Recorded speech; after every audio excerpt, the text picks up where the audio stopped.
Welcome to the Procurist podcast. We are diving into some truly critical intelligence today, and it's coming straight from the sources contained within the ProcureTech 100 yearbook for 2025-26. That's right. And this is, it's so much more than just a vendor list. It's really a strategic map. A map showing the most pioneering digital solutions that are transforming procurement, not just here, but globally. For sure. And for you, the learner, our mission is to move through this quickly, but very thoroughly.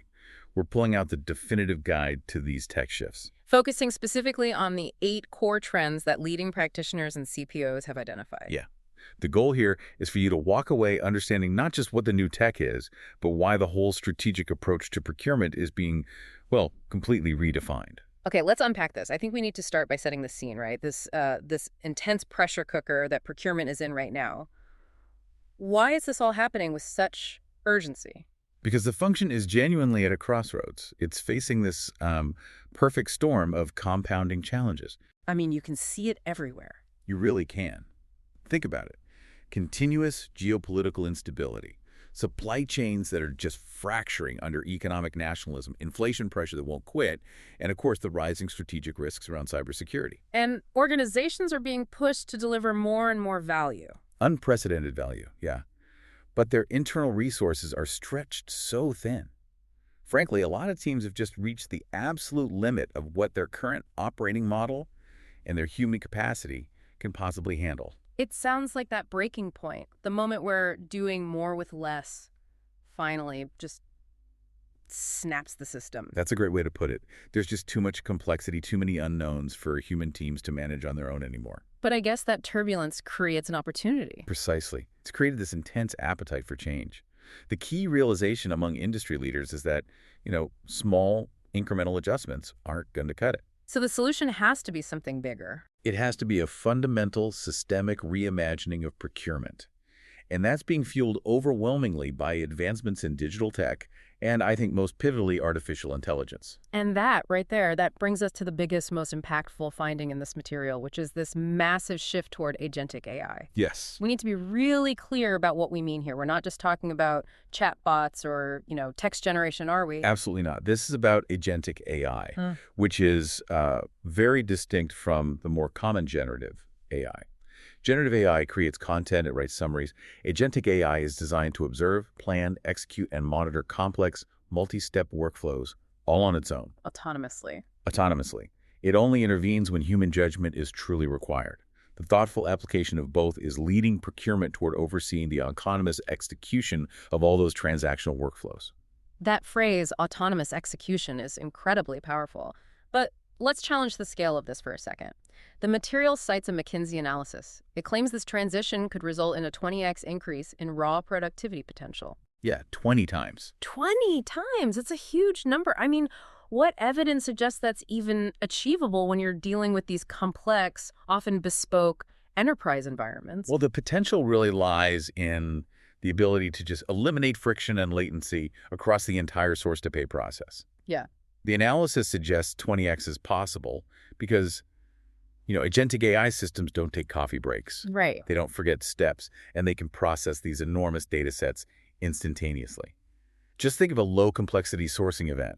An agent could get a request, check compliance, pull supplier data, generate an RFX from a template, manage the bids, do initial risk scoring. All without a human touching it. All without human intervention until you get to the final negotiation strategy. So the system handles the sheer volume of that monotonous procedural stuff. This means the human role isn't eliminated, it's completely redefined. Correct. The human worker transitions from, doing the repetitive work to directing it, to coaching the system. And what does that free them up to do? They can now focus almost exclusively on the high-value activities. Developing complex strategy, generating unique market insights, and strengthening those critical supplier relationships that require empathy and real negotiation. It shifts procurement's value proposition entirely. The report breaks this down into 5 core agent families. Can you just quickly run us through those? Sure. They basically augment existing roles in strategy, sourcing, contracting, purchasing, and compliance. Okay, so give me an example. A strategy agent. A strategy agent would continuously monitor market shifts and internal demand, and then automatically flag supply risks or maybe new category aggregation opportunities. Or a compliance agent would dynamically ensure every transaction adheres to policy and regulations in real time. So they're like these super-powered invisible assistants built right into the architecture. That's a perfect description. But a shift this profound, this move toward autonomy, it has to be facing some serious friction. What's the material flagging as the biggest hurdles? And look, the material is pretty blunt here. The biggest obstacles are resistant mindsets and stagnant operating models. It's the people part. It's always the people part. Technology often moves faster than organizational readiness. People resist change, especially when it means giving up control of processes they've managed for years. Plus, many organizations are focusing AI investment on the wrong problems. Like what? Like automating simple forms instead of redesigning entire strategic workflows. And the warning in the report is stark. It says refusing to invest in these capabilities isn't just a missed opportunity, it's framed as an existential threat. It is. The competitive gap between organizations that adopt this technology thoughtfully and those who just cling to legacy processes, that gap is going to become insurmountable, and very, very quickly. Okay, and here's where it gets really interesting, because that architectural shift brings us right into the core trends shaping the technology stack itself. Let's start with trend 1, category convergence. This was one of the most dominant themes in the research. The traditional rigid walls between procurement, function sourcing, contracting, analytics, performance management, they are just rapidly dissolving. We see that everywhere. A supplier management platform suddenly has robust contract functionality, or a sourcing tool starts looking like an analytics engine. It creates a really complex environment for leaders trying to buy the right tech. Oh, absolutely. So how does a leader avoid accidentally buying duplicate tools in their new composable stack? That is the core challenge. The market is evolving into these flexible, composable ecosystems. These are platforms designed to connect and integrate, not force you into a single proprietary world. So you need a new framework for thinking about it. Exactly. Procurement needs a new, more sophisticated way to assess functionality. Look for a strong, flexible core platform and be able to plug in best-of-breed modules, even from competitors, without everything breaking. And this leads directly into trend 5, the rise of the connected S2P stack. The term S2P is, it seems, being reconstructed. We're moving away from those huge, monolithic end-to-end suites. We are, and historically those S2P suites were often just a collection of acquired tools that were kind of bolted together. Yeah, with clunky interfaces and data silos all over the place. Right. Now, the emphasis is on connected, flexible ecosystems. Even the established players are investing heavily in new, integrated architectures to compete. The goal isn't to force everything through one massive platform anymore. So what's the strategic difference? What's the new philosophy? The key strategic insight is that procurement's control no longer comes from owning every step in a single platform. Instead, control flows from real-time visibility and deep, seamless integration across the whole system. So a shift from full ownership to full oversight. That's it, exactly. From full ownership to full oversight. Procurement's role is to give the business the freedom to act quickly while ensuring every dollar spent aligns with enterprise goals. That influence grows through transparency, not through siloed control. Okay, moving on to the intelligence aspect.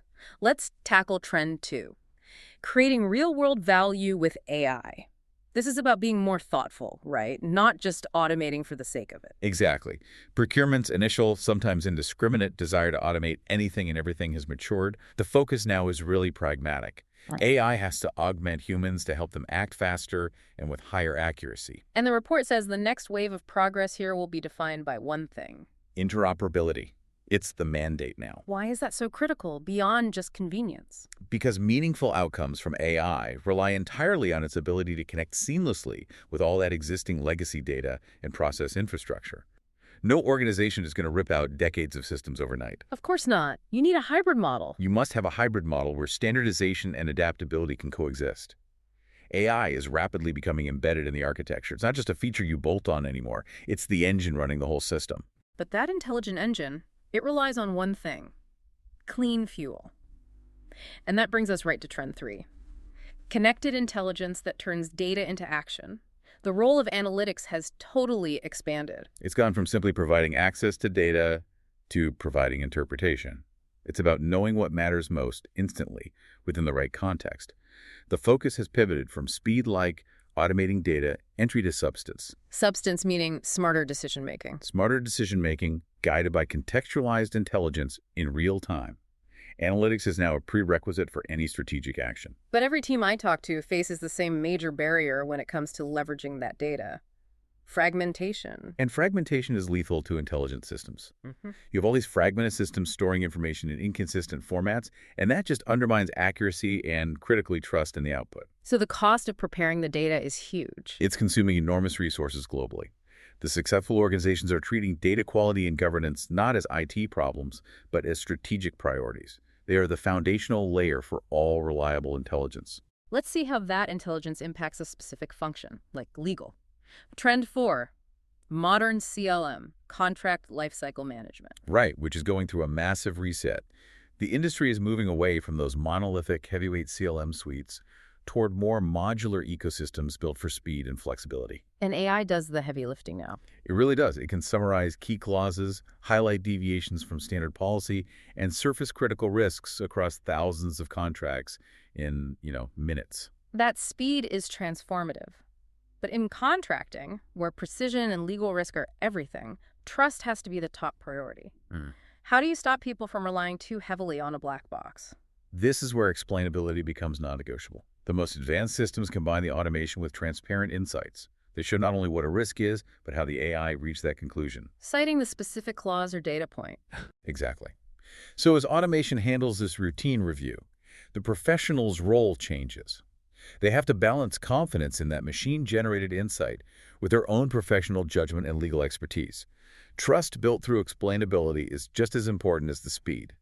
All right, moving into our final segment on operating models, Trend 6, human-centered procurement. This feels like a really fundamental philosophical shift in how technology is even designed. Absolutely. We're moving beyond systems built primarily for compliance and cost control, which often means systems built for the auditor, right? Right, not for the actual user. Toward environments designed for collaboration, insight, and empowerment for the user.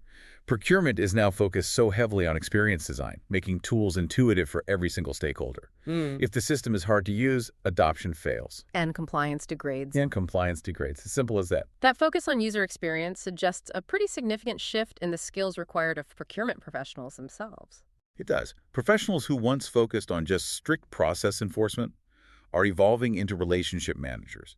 They broker strategic partnerships. They surface value through data-driven dialogue. So less policing policy, more driving business outcomes. Exactly. The most forward-looking solutions blend intelligence with empathy to enable just that.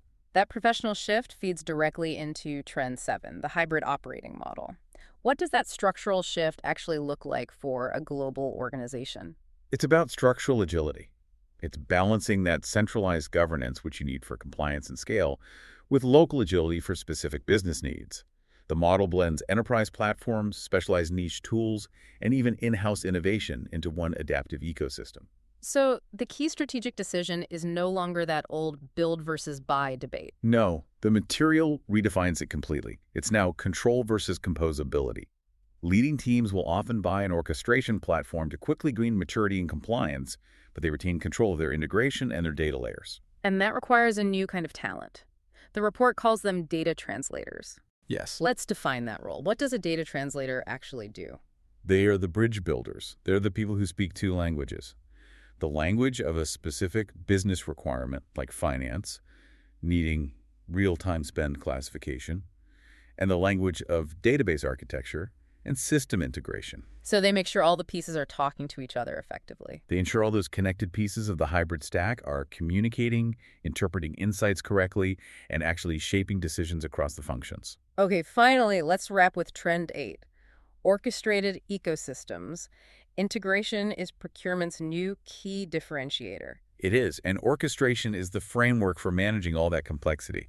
It's the living system that manages the flow of data and execution across that diverse hybrid stack we just talked about. This sounds like technology decisions are no longer being made in a silo just for procurement's benefit. Exactly. They're now being made through an enterprise-wide lens, ensuring interoperability flows seamlessly across procurement, finance, supply chain, and risk. The architecture becomes this dynamic living system that accelerates performance across the whole organization. Much greater than the sum of its parts. Far greater. So what does this massive transformation really mean for you, the learner, today? We've covered 8 pretty complex trends. I think the synthesis is clear. Procurement is moving toward autonomous execution with agentic AI. Connected ecosystems are replacing siloed tools, and the highest human value is shifting toward strategic direction and relationship building. And I think the ultimate takeaway is that procurement's influence grows exponentially through transparency and the value it creates for the wider organization, not by holding on to siloed control. So if the new benchmark is operational clarity and full oversight replaces full ownership, you have to ask yourself a question. Okay. What is the single most critical data asset that procurement leaders must secure governance over in the next 12 months to enable this new reality? And the material has a point of view on this. It does. It suggests that supplier data, the foundation for managing risk, performance, sustainability, everything, that is the key strategic battleground. Securing that foundational data is the first step toward enabling the whole orchestrated ecosystem. That's a powerful, provocative thought for you to consider as you direct your future strategy. Thank you for joining us for this analysis of the ProcureTech 100 sources. We hope you feel informed and ready to act. Stay curious, and we'll see you next time.